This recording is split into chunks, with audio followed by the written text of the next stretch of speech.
5 years ago, I gave my parents every penny I had saved since high school, $40,000, because they told me my father was dying. Yesterday, I discovered it was all a lie. I'm Skylar, and this isn't the kind of story I ever thought I'd share online, but I need someone to tell me if I'm crazy for what I'm about to do. That morning started like any other. I was scrolling through Instagram during my coffee break at the law firm where I work as a paralegal. Then I saw my brother Nolan's post. Him standing in front of a gleaming high-rise downtown, designer sunglasses catching the sun, that smug smile I'd grown up with. The caption read, "Hard work looks good on me. Slaves blessed to luxury life." I almost choked on my coffee when I saw the first comment. "That down payment came through clutch, huh? Thanks, Mum and Dad." My hands started shaking. I called my best friend Isla immediately. "Hey, Sky, aren't you at work?" "Did you see Nolan's post?" "The douchey one with the building. Yeah, why?" I stepped into the empty break room, lowering my voice. "Remember that money I gave my parents for Dad's surgery?" "The 40 grand. How could I forget? You ate ramen for a year after that." "The timing. Isla, the timing matches perfectly with Nolan's condo purchase." There was a long pause. "Call your mum, right now." I did. My mother answered on the third ring, her voice syrupy, sweet as always. "Skylar, darling, how are you?" "Mum, I need to ask you something about Dad's surgery from 5 years ago." The slight pause before she answered sent chills down my spine. "Oh, honey, why bring up ancient history?" "Because Nolan just bought a luxury condo and someone commented about a down payment from you and Dad. See Skylar." Her tone shifted, sharp edges emerging. "Your brother worked very hard for that place. I don't appreciate what you're implying." "I'm not implying anything. I'm asking directly, did Dad ever have surgery?" "Of course he did. How dare you question—" "Which hospital?" Another pause, longer this time. "I don't appreciate being interrogated by my own daughter. We did what was best for the family." My blood ran cold. "What exactly does that mean, Mum?" "I have to go. I'm meeting the ladies for lunch. Love you, sweetie." She hung up before I could respond. I stood there, staring at my phone as memories flooded back. Dad, pale and serious, telling me about the emergency surgery he needed.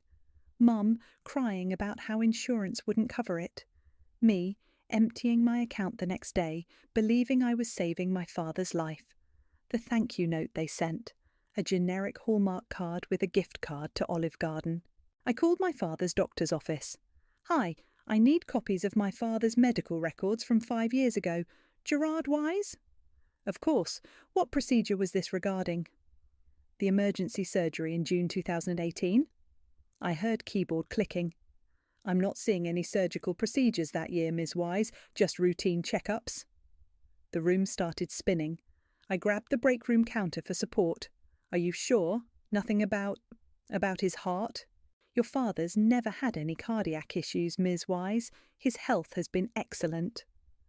I thanked her and hung up. Then I did something I'd never done before. I logged into my parents' shared calendar using the family account Mum had set up years ago. I scrolled back to June 2018. There it was. Not a surgery. A meeting with a real estate agent, followed by a transfer to N's Housing Fund. My phone buzzed. A text from Nolan. "Hey sis, having a housewarming party next month. Save the date." I stared at his message, my vision blurring with tears of rage. They had stolen my money I'd saved since I was 16, working every summer, saving birthday checks, living like a hermit through college. They had taken it all and handed it to my golden child brother for his luxury condo. And they thought I would never find out. I opened my laptop and started a new document. At the top, I typed "Evidence of Financial Fraud." Below that, I began listing everything I would need: bank statements, phone records, calendar screenshots, medical records, or lack thereof. My phone buzzed again. Isla. "Well, what did your mum say?" I texted back. "They lied. About everything. Dad was never sick." Her response was immediate. "Holy shit! What are you going to do?" I looked at Nolan's party invitation, then at my growing list of evidence. A plan was already forming in my mind, one that would make them wish they'd never betrayed me. "I'm going to that housewarming party," I replied, "and I'm bringing one hell of a gift." The next morning, I called in sick to work. My hands were still shaking, but now it was from determination rather than shock. I needed proof, hard, undeniable evidence that would make it impossible for them to squirm their way out of this. Isla came over with coffee and her laptop. "Okay, walk me through what we know." I spread my documents across the kitchen table. June 2018, I transferred $40,000 to my parents' account. The memo line reads, "Dad medical emergency." "And you still have access to their shared calendar?" "Yeah, Mum never changed the password from blessed 1963. Look at this." I pulled up the calendar entry. They met with a realtor the day after my transfer cleared. Isla leaned forward, frowning. "We need more than circumstantial evidence. Bank statements." "Already working on it." I pulled up my email. I contacted Otis, remember him? The financial auditor from that fraud case at work last year. The one who helped track down that embezzling CEO? Exactly. He's helping me trace the money trail discreetly. My phone buzzed. Mom calling. I put it on speaker. "Skylar, honey, I've been thinking about our conversation yesterday." "Have you, Mom?" "You know how much we love you. Everything we've done has been for this family. Sometimes parents have to make difficult decisions." "Like lying about Dad being sick?" A sharp intake of breath. "That's not... You're twisting things." "Am I?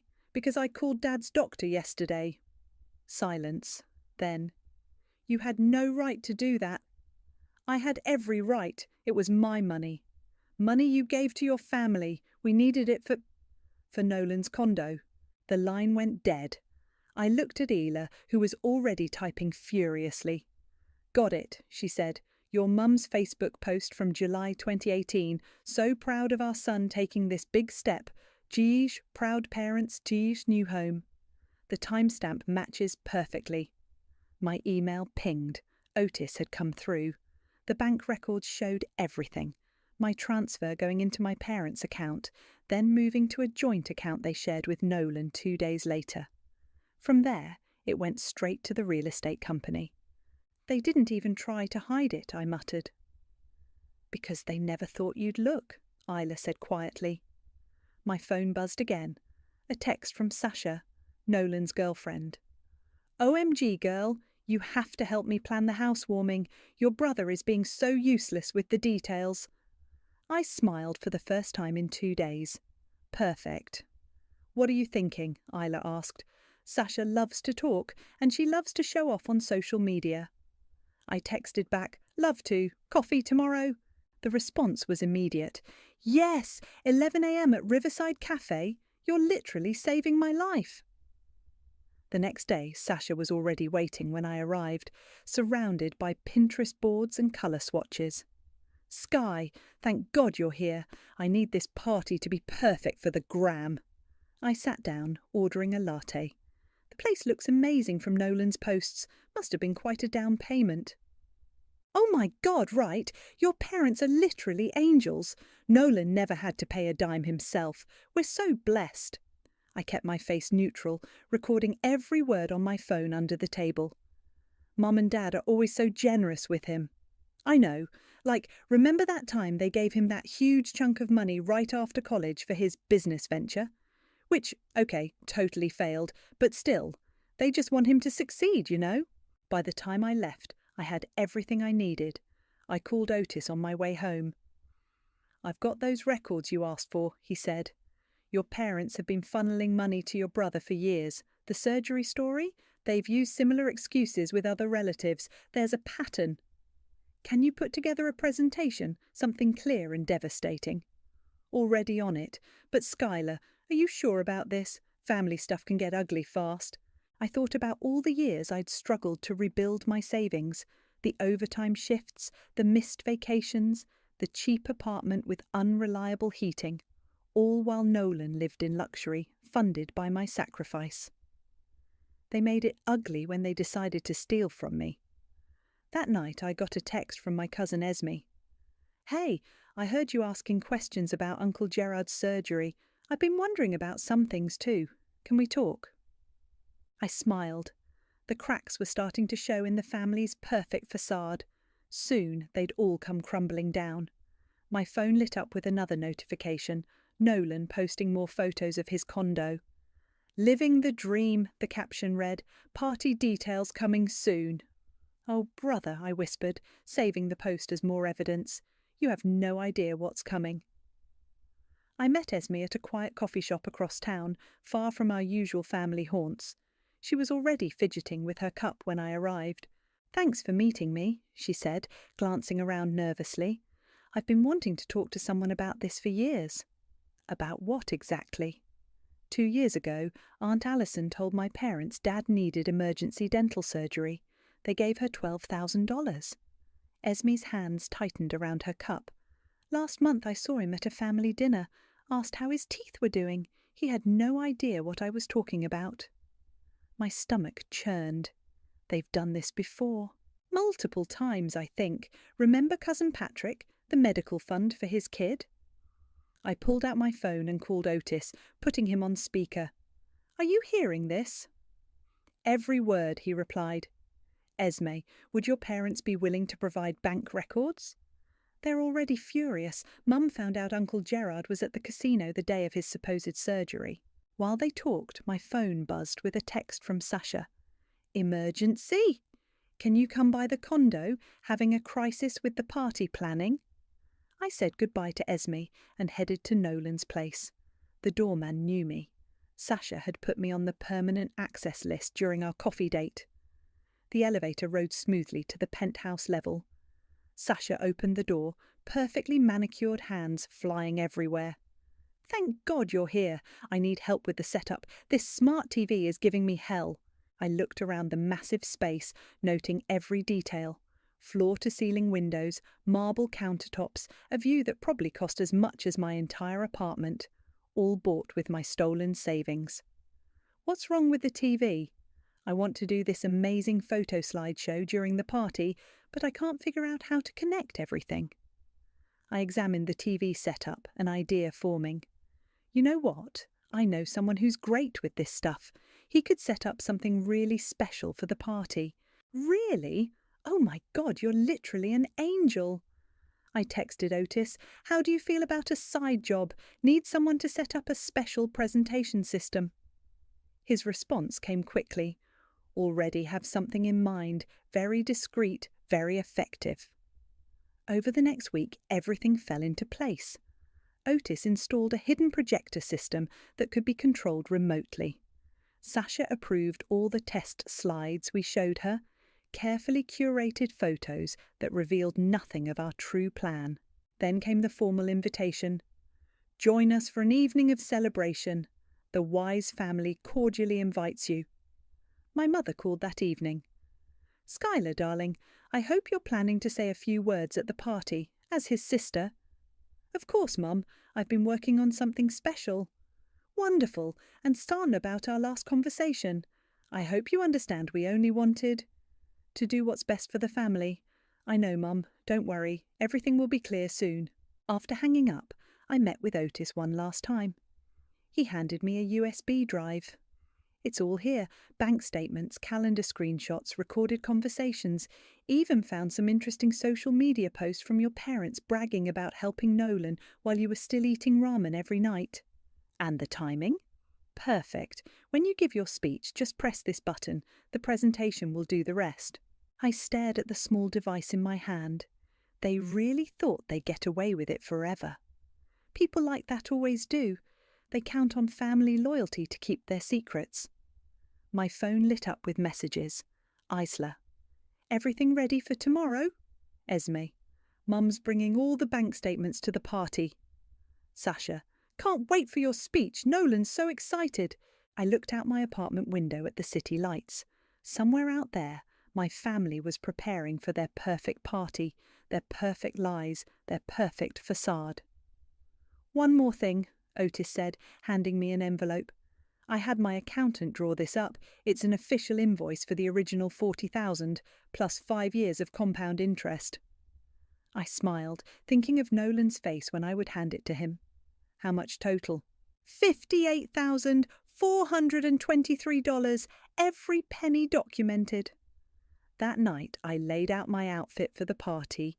A sharp black dress, professional but striking. The USB drive sat on my nightstand, containing enough truth to shatter their carefully constructed world. My phone buzzed one last time, a text from Mom. "Don't forget to wear something nice tomorrow, darling. The photographer will be there." "Don't worry, Mom," I whispered to the empty room. "This is one party no one's going to forget." I set my alarm, smiling as I thought about tomorrow. They wanted a housewarming party. I'd give them one that would burn their house of lies right to the ground. The day of the party, I arrived early to help Sasha set up. My mother was already there, directing caterers with military precision. "Skylar, don't you look lovely?" She air-kissed my cheek. "Though you could have worn something more colourful. This is a celebration, not a funeral." If she only knew. "Mum, everything looks amazing," he said, watching her preen at the compliment. "You and Dad must be so proud of Nolan's success." "Of course we are. He's worked so hard." She lowered her voice. "Though between us, we did have to help quite a bit with the down payment. But that's what family's for, right?" I recorded every word on my phone, hidden in my purse. "Right, just like when you helped with Dad's surgery." She stiffened slightly, but recovered quickly. "Darling, could you check on the champagne setup?" Sasha bounced over as I arranged champagne flutes. "Everything's perfect. The photographer's here and I've got influencers coming. This party's going to be all over social media." "That's the plan," I muttered. Nolan arrived, looking exactly like the privileged son he was. "Baby sis, you clean up nice." He hugged me, reeking of expensive cologne. "Mum says you're giving a speech?" "Wouldn't miss it for the world." "Cool, cool. Hey, did you see my new watch?" He flashed his wrist. "Dad's birthday gift. Pretty sweet, right?" I thought about my Olive Garden gift card and smiled. Very nice. Guests started arriving. I played my part perfectly, the supportive sister, laughing at all the right moments, taking photos, complimenting the decor. Otis texted that he was in position, manning the hidden AV setup. Elizabeth, my parents' oldest friend, cornered me by the appetizers. "Skylar, dear, I haven't seen you since before your father's health scare. How is he doing?" "Which health scare would that be, Elizabeth?" She frowned. "The one where didn't your parents borrow money from several people, something about emergency treatments?" "How interesting. Would you mind telling me more about that?" By the time she finished, I had 3 more recorded testimonies of my parents' financial manipulation. Elizabeth seemed relieved to finally talk about it. "I always thought it was strange," she whispered. "Gerard looking so healthy right after supposed surgery, and then Nolan's new car appeared." My father clinked his glass, gathering everyone's attention. "Welcome, friends and family. We're here to celebrate not just a new home, but the success of our son." I watched him spin his web of lies about Nolan's hard work and determination. Mum stood beside him, dabbing proud tears. The photographer snapped away. "And now," Dad announced, "Nolan's sister would like to say a few words." The room turned to me. Phones came out to record. Sasha beamed, expecting something Instagram-worthy. I took my position by the massive TV screen, the remote control hidden in my palm. Isla gave me a subtle thumbs up from the crowd. "Thank you all for coming," I began, my voice steady. "Family means everything to us Wises. We believe in supporting each other, don't we, Mum and Dad?" They nodded encouragingly. 5 years ago, I learned just how far that support goes. When Dad needed emergency surgery, I didn't hesitate to give them my entire life savings. $40,000. Murmurs rippled through the crowd. My parents' smiles became fixed. I ate ramen for a year after that, worked overtime, missed vacations, but I didn't mind because I'd saved my father's life. I paused, looking directly at them. Except there was no surgery, was there, Dad? The room went silent. Mum's champagne glass trembled. Skylar, my father warned, this isn't the time. Actually, it's exactly the time, because that money, it went to something else entirely. I turned to Nolan. How's that down payment working out for you, brother? Nolan's face drained of colour. Sasha looked between us, confusion turning to horror. Would anyone like to see where my $40,000 really went? I asked the stunned crowd, finger hovering over the remote.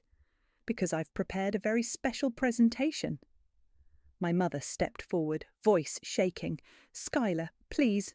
Too late, Mum. The truth's coming out, and this time there's no gift card big enough to make it go away. I pressed the button, and the screen behind me flickered to life. The first slide appeared, a bank statement showing my transfer, followed by the immediate deposit into Nolan's housing fund. The room erupted in gasps.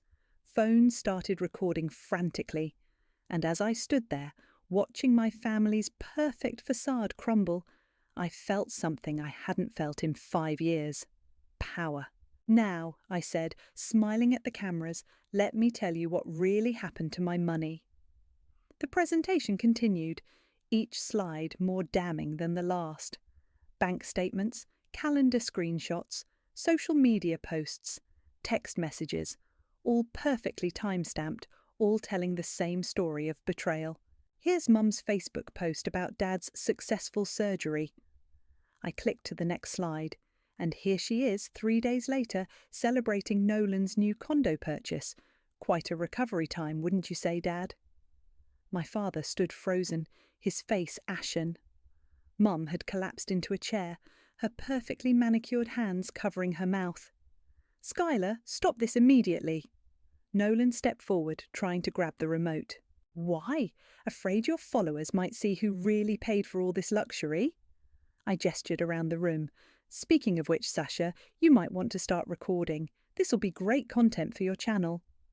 Sasha, to her credit, already had her phone out. I had no idea, she whispered, backing away from Nolan. You told me you earned this.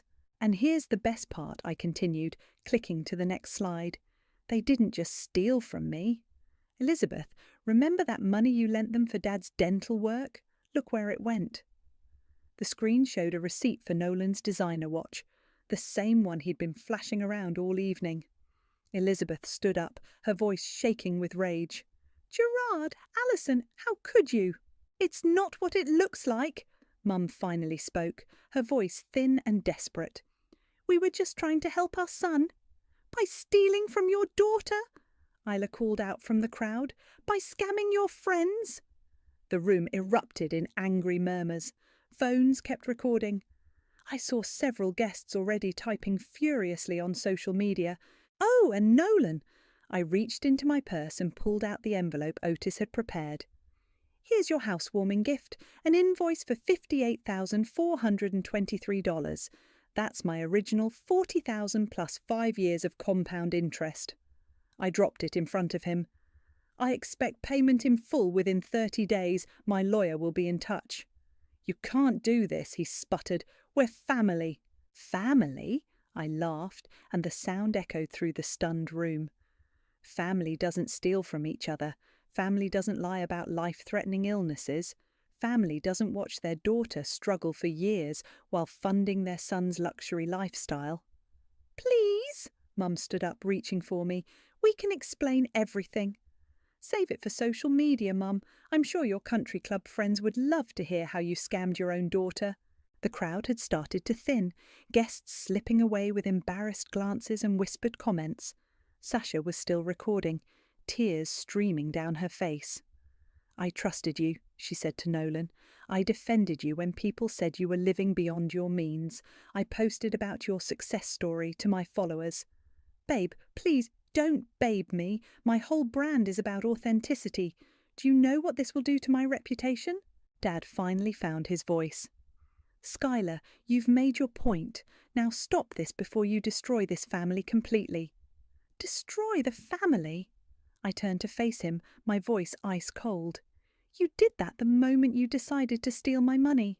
The moment you looked me in the eye and told me you were dying. The moment you watched me struggle for years without an ounce of guilt. I clicked to the final slide, a photo from 5 years ago. Me, standing outside my old apartment, holding up the Olive Garden gift card they'd sent as thanks for saving Dad's life. Below it, I'd added a simple caption. The price of truth, $40,000. The look on their faces when it all comes out. Priceless. Party's over, I announced to the remaining guests. But don't worry, I'm sure you'll all be seeing this story again. It's probably trending on Twitter already. As if on cue, phones throughout the room chimed with notifications. The first posts were going viral. You'll regret this, Mum hissed as I walked past her. We're your parents.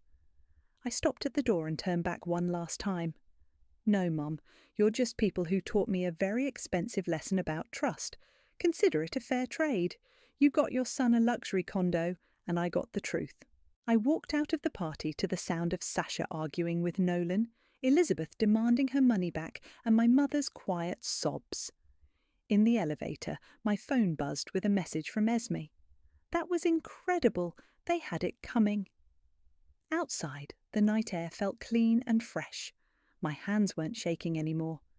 For the first time in 5 years, I felt light, free from the weight of their lies. I texted Ela. It's done.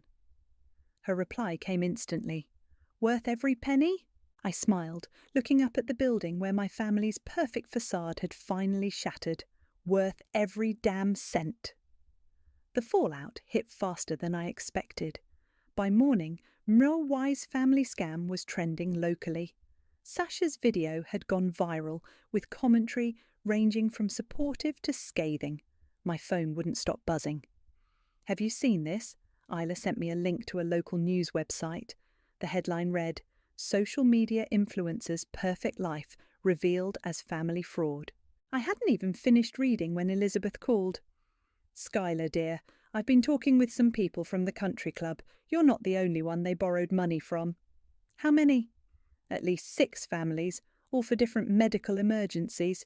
Patricia's husband is on the hospital board. He's checked. There were never any procedures. My coffee grew cold as Elizabeth listed names and amounts. By the time we hung up, the total approached 6 figures. Nolan's real estate agent called next. Ms. Wise, I'm handling your brother's property. Given recent developments, the bank is reviewing his mortgage application. Those down payment funds were obtained fraudulently, I finished. I have all the documentation. Yes, well, this could affect his ability to maintain ownership. Good. My phone lit up with a text from Sasha. Just lost 3 sponsorship deals. Brands don't want to be associated with family financial drama. Thanks a lot. I typed back, maybe try being authentic for once. I hear that's good for engagement. Mum's voice message came next. How dare you humiliate us like this? The church council is requesting a meeting with us. Your father's reputation. Do you have any idea what you've done? I did. Exactly what I'd planned to do. Isla came over with lunch and pulled up social media. Nolan had posted a lengthy explanation, claiming I was jealous of his success and had misunderstood the situation. Comment section's not buying it, Isla noted, scrolling through responses. Where's the proof she's lying? Show us the hospital records then. Pay back your sister. My phone rang again. Esme. The family's splitting into camps, she reported. Aunt Margaret's demanding answers about that emergency loan from last year. Uncle Robert's defending them, saying family matters should stay private. Nothing stays private anymore, I said, watching another news notification pop up. A local blog had picked up the story. Trust fund or trust issues, the dark side of family finance. Then came the email from Dad's church. Dear Mr. and Mrs. Wise, in light of recent allegations regarding financial impropriety, we request your presence at an emergency council meeting. I forwarded it to my lawyer, who replied immediately. Perfect timing, filing the civil suit tomorrow. By evening, the story had evolved. People were sharing their own experiences with family financial abuse. My inbox filled with messages. My parents did the same thing. Thank you for speaking up. How did you find the courage? Nolan tried damage control, posting photos of himself working hard at his office. The comments were brutal. Working hard? Spending your sister's money? Must be nice having Mommy and Daddy steal for you. Time to sell that condo, bro. Then came the text I'd been waiting for, from Elizabeth. The country club board met. Your parents' membership is under review. Gerard's been asked to step down from the charity committee. My mother called immediately after. I let it go to voicemail. This is cruel, Skylar. We're being ostracised. Mrs. Patterson wouldn't even look at me at the grocery store. Your father's business partners are asking questions. Is this what you wanted? To destroy everything we've built? I typed out a response. You built it all on lies. Maybe try the truth for once. Isla looked up from her phone. Sasha's doing a live stream. She's crying about being deceived and how she's learning and growing from this experience. At least someone is. My lawyer sent the final draft of the lawsuit. As I signed the papers, another message came through, from my father's oldest friend. Skylar, I've known your parents for 30 years. Never imagined they were capable of this. The church council has reviewed the evidence. They're being asked to step down from all committees. Some are calling for their removal from the congregation entirely. I should have felt satisfied. Instead, I felt oddly hollow. Isla must have noticed. Having second thoughts? No, just realising there's no going back from this. There wasn't any going back from what they did to you either. My phone buzzed one last time that night. A message from Mum. You will regret destroying this family. Mark my words. I looked at the growing pile of supportive messages, the legal documents, the news stories. Then I replied, No, Mum. The only thing I regret is trusting you in the first place. The truth was always going to come out. I just decided to tell it on my terms. Then I blocked their numbers, poured a glass of wine, and watched as their carefully constructed world continued to unravel, one social media post at a time. A month after the party, my lawyer called with news. The bank's foreclosing on Nolan's condo. Without your parents' continued financial support, he can't make the payments. I was at work when the email arrived. Legal documents from my parents' attorney. They were contesting Grandma Rose's will, trying to block my inheritance. They can try, my lawyer said, but given the documented fraud, no judge will side with them. Isla brought lunch to my office. Have you seen Sasha's new video? I hadn't. We pulled it up on her phone. Sasha, looking appropriately sombre in minimal makeup, sat in what looked like a meditation room. My journey to authenticity, she began. After discovering my boyfriend's family's financial deception, I've decided to rebrand. Welcome to my new series, Real Talk with Sasha. Unbelievable, I muttered. Wait for it, Isla said. The video continued. And for my first episode, I'm interviewing someone brave enough to stand up against family financial abuse. Please welcome Skylar. I nearly choked on my sandwich. She what? She's been trying to reach you, says she wants to amplify your story and raise awareness. My phone buzzed.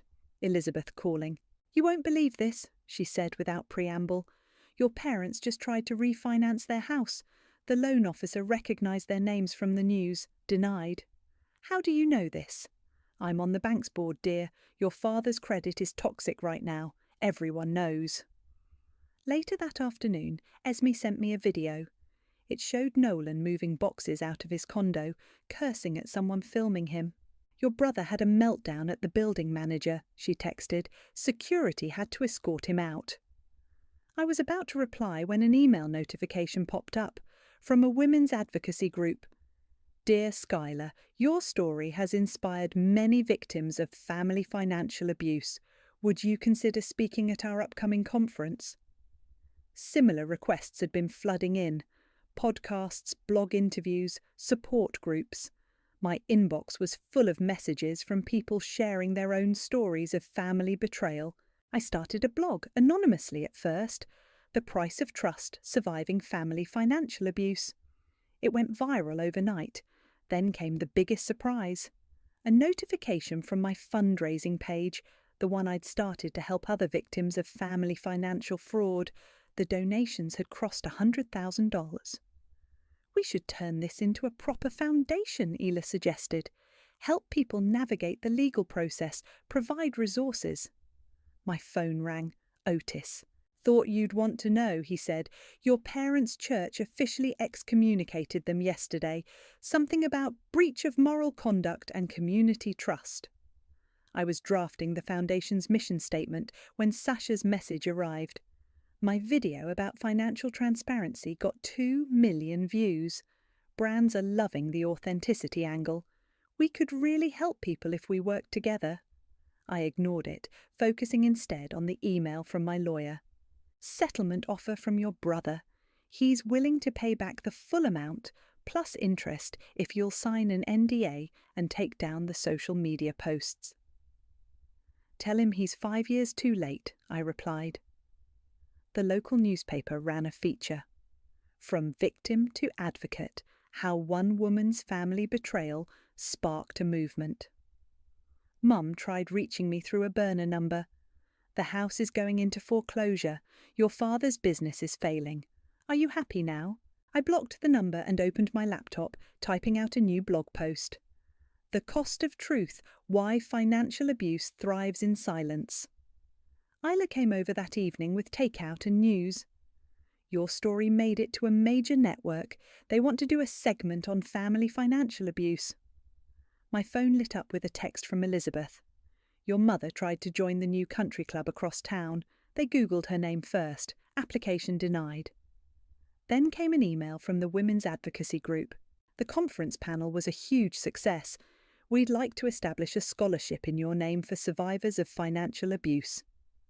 I looked at my bank account, finally healthy again after 5 years of rebuilding. Then at the foundation's account, growing daily with donations from people who believed in the cause. Nolan's final Instagram post appeared. Taking time away from social media to focus on what really matters. Thanks for understanding.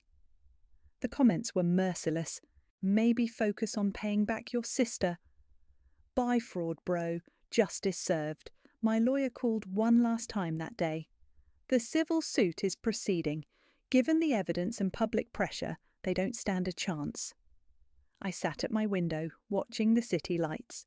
My phone buzzed with another message, this time from a publisher. Your story needs to be a book. Let's talk. I smiled, thinking about all those years of silence, of struggle, of swallowing the betrayal. Now the truth wasn't just free, it was powerful, profitable, and helping others. Opening my laptop, I began to write. 5 years ago, I gave my parents every penny I had. Today, I'm taking back something worth far more, my power. The doorbell rang as I was finalising the scholarship fund paperwork. Isla stood there with a bottle of champagne. The court ruling just came in, she said, holding up her phone. You won. Full restitution plus damages. I let her in, still processing. Have you seen the numbers? 87,000 total, plus they have to pay your legal fees. She popped the cork. Your parents' appeal was denied. My phone buzzed. Esme calling. Uncle Gerard and Aunt Alison are selling the house, she said. They're moving to Florida, saying they need a fresh start away from all the gossip. Running away won't fix what they did. No, but at least they can't scam anyone else here. The whole community knows now. I poured the champagne as notifications kept coming in. The foundation had approved its first round of grants for financial abuse survivors. My book deal was finalised. The scholarship committee had selected its first recipient. Remember when you thought exposing them would leave you alone? Isla asked. Before I could answer, my doorbell rang again. Elizabeth stood there, looking nervous. Your brother's here to see you, she said. He's waiting downstairs. Says he needs to talk. I found Nolan sitting on the building's front steps, looking nothing like the polished influencer he'd once been. Hey, he said quietly, what do you want? I sold everything. The watches, the cars, even that stupid coffee table Sasha had to have. He pulled out an envelope. It's not the full amount yet, but it's a start. I didn't take it. Why now? Because you were right about everything. He stared at his hands. I let them make me believe I deserved it all, that taking from you was okay because I was the special one. And now I'm working 2 jobs, living in a studio apartment. For the first time in my life, I'm actually earning something. My phone buzzed, another donation alert for the foundation. You know what's ironic? I said. That money they stole from me, it's helped more people now than it ever did in your condo. I saw your foundation's website, the scholarship program. He paused. You're doing good things, Sky. No thanks to our family. I know, but maybe that's why this had to happen, to stop the cycle. A notification popped up. Someone had tagged me in a post. A young woman holding a scholarship award letter, crying with joy. The caption read, "Because of Skylar, I can finally finish school after my family stole my college fund." The truth always comes out, I told Nolan. It's just a question of who tells it first. He stood up, leaving the envelope on the step. I'll keep paying until it's all back, I promise. I don't need your promises. I need you to understand why this happened. I do now, and I'm sorry for everything. As he walked away, Esme texted, Mum's organising Thanksgiving. Everyone's asking if you'll come. I thought about all the empty chairs at future family gatherings, the awkward silences, the weight of unspoken truths finally spoken. Not this year, I replied. Back upstairs, Isla was reading comments on my latest blog post. Listen to this one. Your story gave me courage to confront my own family's financial abuse. Today, I filed charges against my uncle who stole my inheritance. My laptop dinged. An email from the publisher. Final draft approved. The price of trust hits shelves next month. I opened my balcony door, letting in the evening air. Below, the city hummed with life, with stories untold, with truths waiting to break free. Was it worth it? Isla asked quietly. Losing your family? I looked at my phone's gallery, a photo from yesterday's scholarship ceremony. Young faces bright with hope, with second chances. Then at my bank account, finally healthy and honest. At the foundation's growing impact. I didn't lose a family, I said. I gained something better, truth, purpose, and a whole community of people who understand exactly what it means to stand up and say, enough. My phone lit up one last time, a message from a number I didn't recognise. This is Elizabeth. Your mother asked me to tell you she's sorry. She said she finally understands what she lost was worth more than any money. I didn't respond. Instead, I opened my laptop and began writing a new post. They say blood is thicker than water, but truth? Truth is thicker than both. And when you finally let it flow, it washes everything clean. Even if what's left looks nothing like what you started with. Sometimes that's exactly what healing needs. Isla raised her glass. To truth. I smiled, thinking of all the stories yet to be told, all the voices yet to rise. To truth, I echoed, and to everything it sets free.